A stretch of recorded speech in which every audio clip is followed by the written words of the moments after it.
சிதம்பரம்ங்கிறது தில்லைங்கிற பேர்ல இருந்து வந்த சித்து அப்படின்னா ஞானம், அம்பரம்னா ஆகாசம். சித்து அப்படின்னா ஞானம், அம்பரம்னா ஆகாசம். ஆனா இங்க நடராஜர் என்ன செய்யறார் அப்படின்னு கேட்டா, நம்முடைய உயிராக நமக்கு காட்சி. ஆனா இதுதான் இந்த பூமியினுடைய மையமா அமைஞ்சிருக்கு. இந்த ஆலயத்தினுடைய கர்ப்ப கிரகம் பொன்கூரையால வேலைப்பட்டது.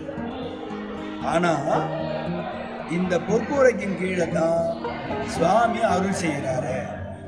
அப்படி வேலை செய்யற அந்த அருள் செய்யற இடத்துல தான் மையமே இருக்கு அப்படின்னு நம்ம முன்னோர்கள் கண்டுபிடிச்சாங்க. அன்னைக்கு எந்த விதமான எக்யூப்மெண்ட்ஸும் இல்லை. இன்னைக்கு வேணுங்கிற எக்யூப்மெண்ட்ஸ் இருக்கு.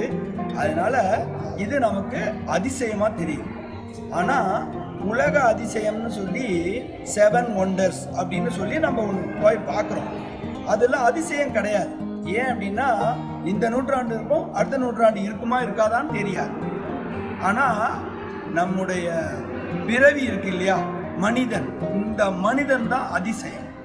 ஏன் அப்படின்னு கேட்டால், ஒரு பலூனை எடுத்து காற்றடிச்சுட்டு ஒரு குண்டூசியால் குத்தினா வெடிச்சிடும். ஆனால் இவ்வளோ பெரிய உடம்புல 9 ஓட்டைகள் போட்டு 9 ஓட்டைகளை தாண்டி உள்ள ஒரு உயிர் இயங்குது. இது பெரிய அதிசயம். இதை நம்முடைய ஔவையார் அருமையாக சொன்னாங்க. மானிடராய் பிறத்தல் அரிது, கூன் குருடு செவிடு நீங்கி பிறத்தல் அரிதுங்கிறார்.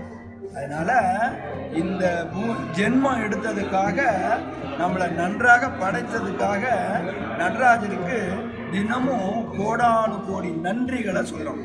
இங்க நடராஜர் உற்சவராகவும் மூலவராகவும் இருக்கார். எல்லா ஊர்லேயும் தனித்தனியா இருக்கக்கூடிய நிகழ்வு இங்க சேர்ந்து இருக்கு. அது மட்டும் இல்லாம இந்த நடராஜரே ஆண்டிற்கு 2 முறை பக்தர்களை தேடி தேருக்கு வருகிறார். தேர்ல உலா வருகிறார். அவ்வளவு சிறப்பு வேற எந்த ஆலயங்களுக்கும் இல்லை. மனுஷனா பிறந்தா அது ஒரு முறையாவது நடராஜனை சிதம்பரத்தில் வந்து தரிசனம். ரொம்ப ரொம்ப நன்றி சார், ரொம்ப நன்றி. தேங்க்யூ.